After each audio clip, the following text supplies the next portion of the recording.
Fala galerinha, aqui é o professor João Paulo, professor de História.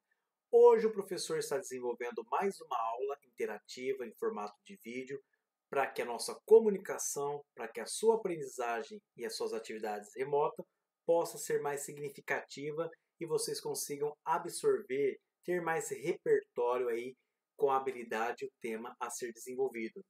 O tema da nossa aula é a crise capitalista de 1929, um período importante para nós estudarmos, para nós compreender as influências que essa crise capitalista vai atingir não só os Estados Unidos, mas vários países do mundo e o desdobramento dessa crise com o futuro aí, com novos conhecimentos que nós vamos estar trabalhando nas próximas aulas.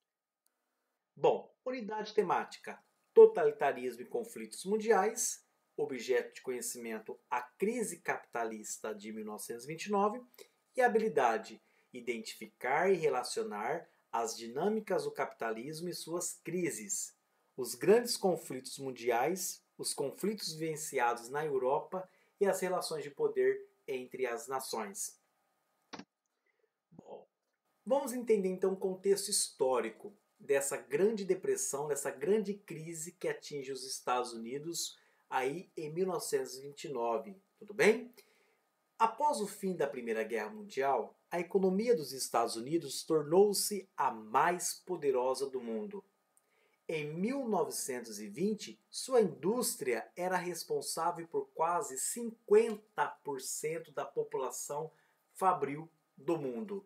Então, vamos entender aqui por partes.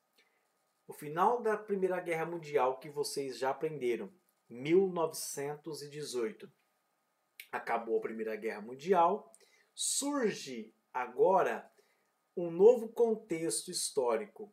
Os Estados Unidos vai ser elevado aí como uma grande potência econômica. Antes da guerra, pessoal, a Europa era a região continental, era o grupo de países mais importantes economicamente do mundo.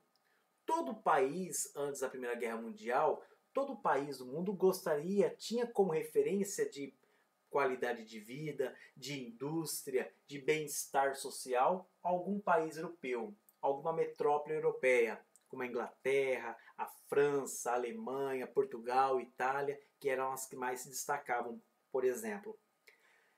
Após a Primeira Guerra Mundial, os países que foram os protagonistas, a Europa em si, que foi o palco da Primeira Guerra Mundial, essa guerra que foi totalmente destrutiva, os países estão arrasados, estão em crise econômica.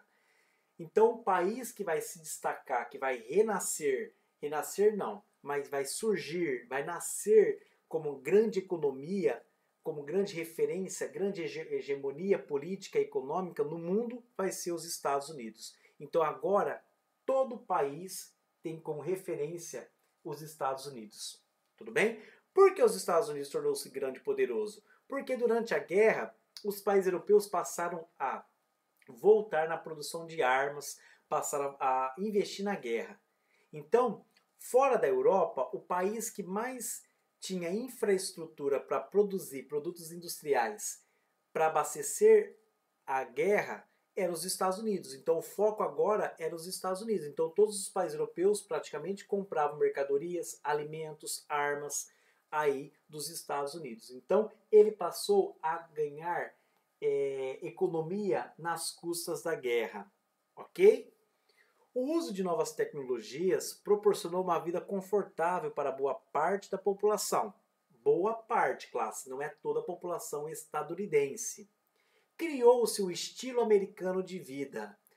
Esse estilo de vida caracterizou aquilo que foi chamado de os anos felizes da década de 1920. Então a prosperidade econômica dos Estados Unidos fala mais alto, a tecnologia, as suas indústrias não param de produzir, uma revolução gigantesca na arte, no contato de produtos tecnológicos, automóveis circulando, festivais musicais, o cinema bombando aí e mostrando para o mundo o estilo americano de vida, né, estadunidense.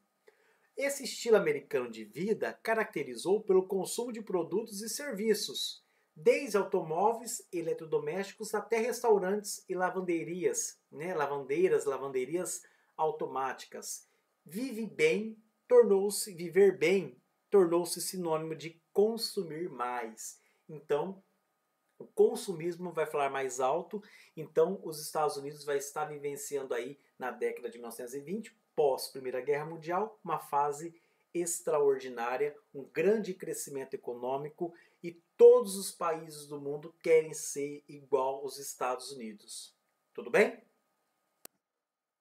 Então o professor trouxe para vocês aqui algumas imagens que contextualiza a esse estilo americano de viver, né? Então nós temos aqui o automóvel, temos aqui marcas alimentícias, nós temos aqui algumas tecnologias, máquinas fotográficas, eventos aí no cinema, temos aqui a geladeira, que é um eletrodoméstico importantíssimo, recheado de alimentos industrializados, família feliz, todo mundo tendo acesso ao alimento. Tem a mulher que não sonhava em ter, na época, uma geladeira, até hoje, né? Ter uma geladeira, uma dona de casa ter uma geladeira bonita, automática, enfim. A Coca-Cola, empresa surgindo nos Estados Unidos, empresas de alimentos, de bebidas, né?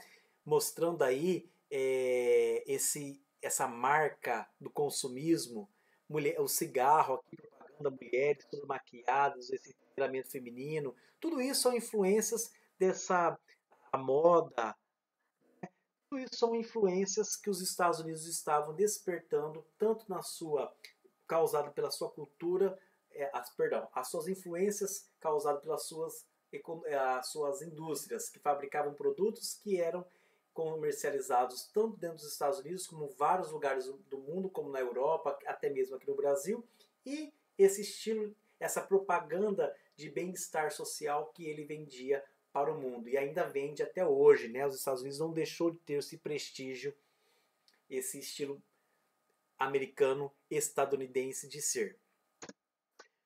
Depois da Primeira Guerra Mundial, as sociedades europeias enfrentavam dificuldades para reconstruir o que havia sido destruído. Enquanto isso, os Estados Unidos continuava com seu crescimento econômico.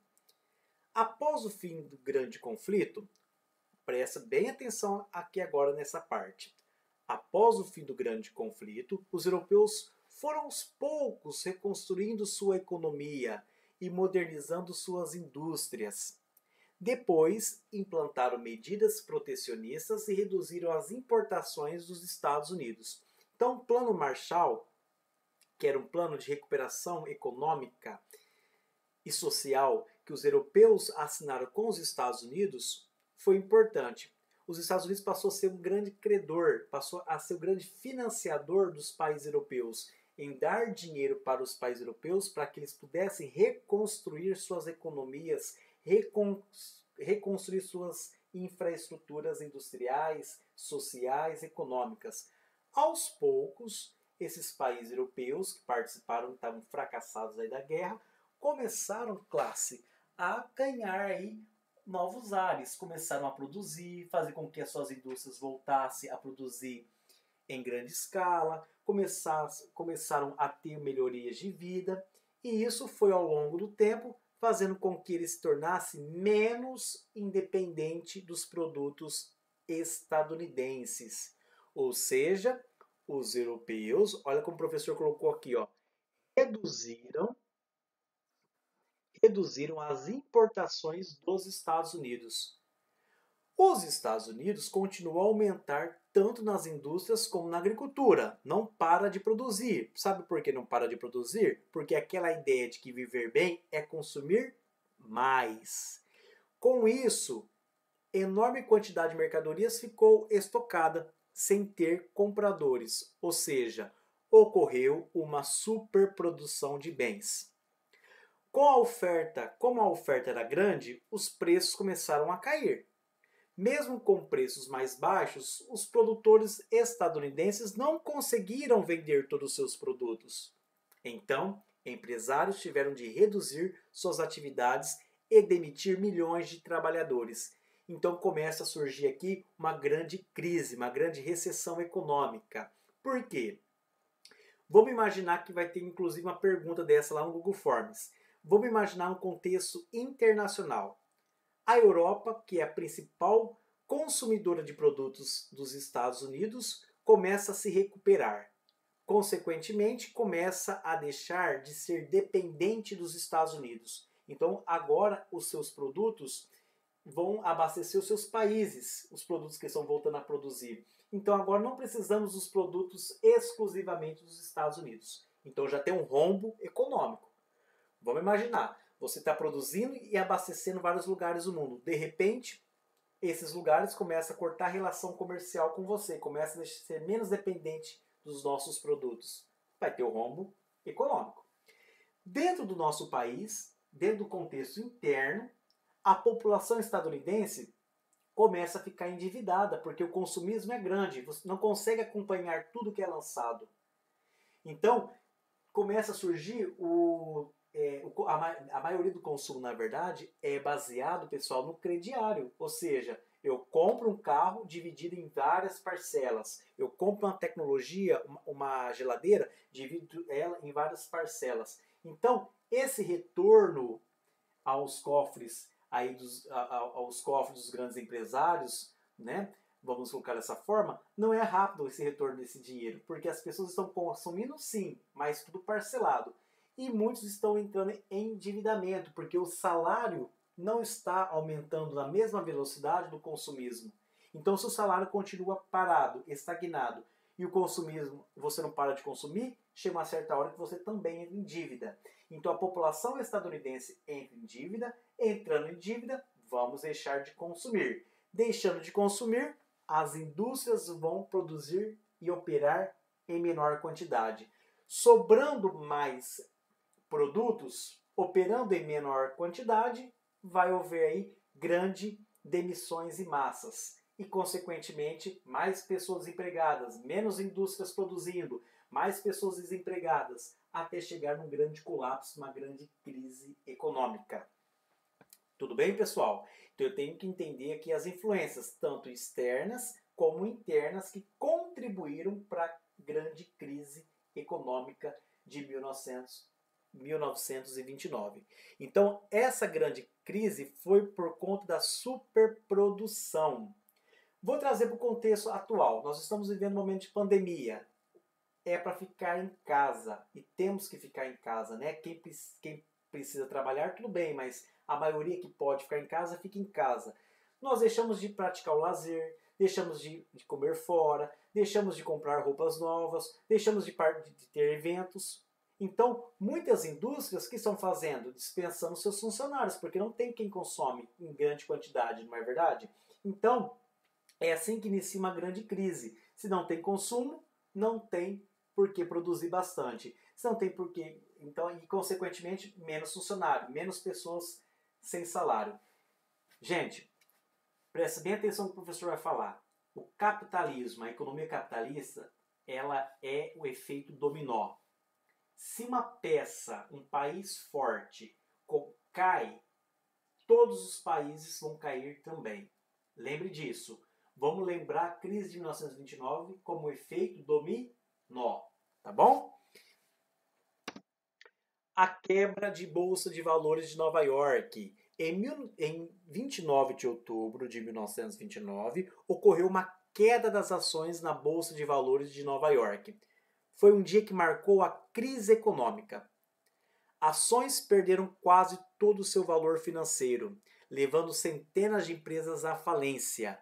O episódio ficou conhecido como Quinta-feira Negra.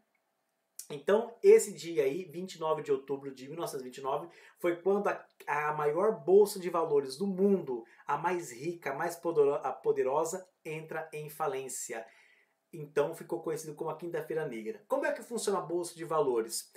Quando uma empresa está produzindo, no país, por exemplo, a economia, como vocês já aprenderam isso lá no ano passado, o liberalismo econômico é a não interferência do Estado sobre a economia, correto? Defendido inclusive pelo grande economista Adam Smith. Então, para que gera riqueza, gera capital, circula moeda, circula dinheiro, algumas ações de algumas empresas são vendidas para aberta aí para quem tem dinheiro, para quem quer investir. Então, por exemplo, uma indústria vai produzir, vamos colocar aí uma geladeira. Para ela produzir tantas geladeiras, ela precisa de um tanto de capital. Mas acontece que esse empresário não tem o dinheiro suficiente. Então ele vai vender as suas ações, a sua produção para outras pessoas. Então eu tenho dinheiro, vou comprar as ações, eu vou investir nesse negócio. A venda das geladeiras, depois no final, eu vou ter uma participação nisso. Entenderam? Então os investidores, as pessoas que investiram dinheiro na bolsa de valor, aí nos negócios relacionados à economia dos Estados Unidos, passaram a perder muito dinheiro, a entrar em falência, tá? Por conta desse excesso de produtos, mas não tem aí o consumismo desses produtos por conta dos problemas, desempregos, falências de empresas. Países europeus estão agora produzindo seus próprios produtos e assim por diante. O crash da Bolsa de Nova York foi devido à crise financeira. Não esqueçam disso, tá? Isso cai muito em vestibulares na prova da ETEC. É a crise financeira. Crise da superprodução. Produção além do mercado interno e externo capaz de consumir. O que eles produziram, esse estilo de vida que eles estavam propagando, não está além daquilo que as pessoas dos Estados Unidos, a população estadunidense e fora dos Estados Unidos são capazes de consumir, ok? É igual nós. Será que o salário que nós ganhamos, os pais de vocês ganham, será que é suficiente para a gente consumir tudo que a gente quer? Não é. Ok? Então a gente tem que ter cuidado com o consumismo, tem que ter cuidado com o capitalismo, porque leva a gente a achar que a gente é feliz se a gente consome algo, e isso pode trazer grandes consequências, desperdício de dinheiro, endividamentos e assim por diante. Capitalismo, pessoal, consumismo não tem fim.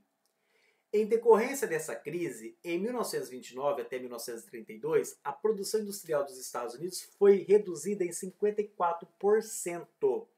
O número de homens e mulheres desempregados chegou a mais de 15 bilhões,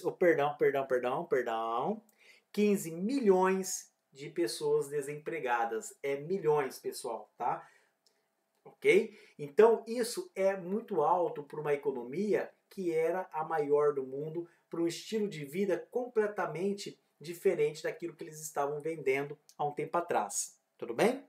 O professor trouxe para vocês duas imagens que retratam aí esse período, tá? Crianças que estão aqui estão provavelmente, ó, o professor, a falta do inglês aqui, tá vendo? Vocês falam para a professora Juliana que o professor precisa urgentemente de um inglês. Mas são crianças que estão aqui protestando, crianças que estão aqui preocupadas com a questão da fome, porque muitas famílias vão ser atingidas por a crise de 1929 e vão levar à fome, a problemas sociais gravíssimos.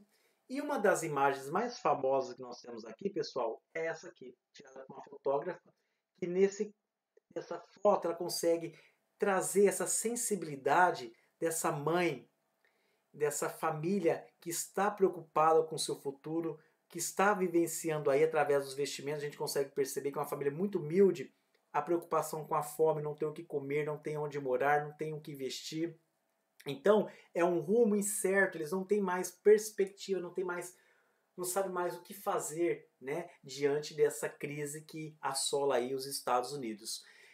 Tem outras fotos dessa família, dessa mulher, que eles estão sempre sobre uma tenda, sobre realmente um barraco, tá? De lona. Eles estão porque não tem o que pagar aluguel, então vão morar em casas aí improvisadas. Então, olhando essa imagem, a gente consegue ver o sofrimento pelas expressões dessa mãe preocupada, essas crianças com fome, sem o que comer, sem o que trabalhar. É realmente uma situação muito difícil.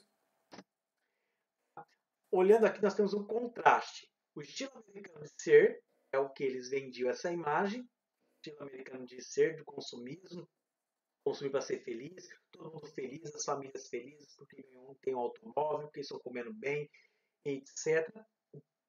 Aqui, no cartaz, em frente a esse banner desse cartaz, milhares de pessoas aqui de doações, pessoas que estão lá com cestos, com baldes, com sacolas para receber doações para levar para suas famílias o que comer, ok? Então, um contraste muito grande que os Estados Unidos estavam vivenciando aí, uma das maiores crises econômicas do capitalismo. Pessoas que foram morar na rua, tá? Não tinham condições de sustentar, foram morar na rua. Pessoas aqui buscando, querendo um emprego, querendo uma ajuda do governo, alguma ajuda aí de empresas, pelo menos o mínimo para poder comer, tudo bem? São imagens, pessoal, reais, tá? São imagens que realmente mostram aí o cenário dos Estados Unidos durante o seu período de recessão econômica, de grande depressão econômica. Então, o professor trouxe para vocês aqui, através das imagens, através de textos, tá? O que foi a queda da Bolsa de Valores de Nova York. Eu não coloquei aqui para vocês, mas vocês vão fazer uma pesquisa, eu logo vou adiantar. O Brasil foi afetado grandemente com a crise da Bolsa de Valores de Nova York. Por quê? Nesse período, o Brasil era o maior produtor e exportador de café do mundo. Boa parte da nossa produção, mais que a metade, ia para os Estados Unidos e outra parte ia para outros países do mundo, como os europeus. Então, os Estados Unidos entrou em crise e começou a cortar produtos importados, como café. E começa a sobrar café aqui no Brasil. E imagina, muitos imigrantes vieram para trabalhar no café, muitas pessoas dependiam do café para sobreviver.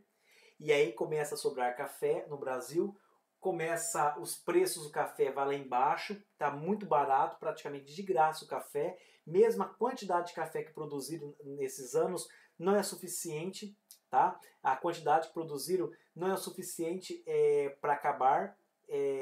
As mesmas pessoas consumindo preços baratos, ainda tinha muitas sacas e sacas de café e fez com que os grandes cafeicultores, muitos botassem fogo nos canaviais. Canaviais não, pessoal, perdão, o professor aqui, também tarde da noite gravando, tá? Botar fogo nos cafezais, botassem fogo aí nas sacas de café para tentar diminuir essa quantidade de café estocado. E aí é nesse momento de 1929 que o Brasil vai ganhar um novo rumo em relação à nossa economia. Muitos cafeicultores vão vender suas fazendas e o dinheiro que vão ganhar com as suas fazendas, com a venda das terras, com o arrendamento das suas terras para outras atividades culturais, culturas econômicas, por exemplo, eles vão investir nos maquinários, nas primeiras indústrias do Brasil. Então, é através do cenário dessa queda da Bolsa de Valores de Nova York que vai forçar o Brasil a investir na nossa primeira revolução industrial, nas nossas primeiras indústrias. Ficar dependente do café, não podemos ficar mais. O café não pode ser a única e mais importante economia. Precisa de uma diversidade econômica urgente. E escolher as indústrias era necessário porque as indústrias já aconteciam em outros países e o Brasil ainda era tímido, né? O governo ainda era alheio à nossa industrialização. E é nesse período que vocês lembram que Vargas vai assumir o governo no Brasil, em 1930. Getúlio Vargas vai assumir e vai agora acelerar o processo de industrialização. E os cafeicultores da nossa oligarquia, da nossa república, vão perder privilégios, porque eles não vão perder aí status, vão perder forças, porque o café agora não determina mais a riqueza do Brasil. Então, entenderam, pessoal? Então vocês entenderam o motivo para a queda de valores da Bolsa de Valores, que foi a queda da superprodução, a crise financeira, o excesso de produtos agrícolas e industriais que os Estados Unidos estavam produzindo há anos, não é tão consumido pelos europeus e por outras partes do mundo e pelo próprio estadunidense, por conta do desemprego, por conta do congelamento do salário mínimo, e aí vai sobrar, e tudo que sobra acaba aí fazendo com que não haja mais necessidade de produzir. Pessoal, para quem tem alguma dúvida, achou que o professor falou rápido demais, ou não compreendeu muito bem, vão buscar insights, vão fazer aí uma nova releitura, porque temos atividades bacanas lá no Google Forms e muitas dessas atividades está relacionada ao que o professor explicou para vocês aqui, tudo bem? Eu espero que vocês compreendam essa crise, que é uma das crises que vai trazer aí grandes consequências para o início do século XX.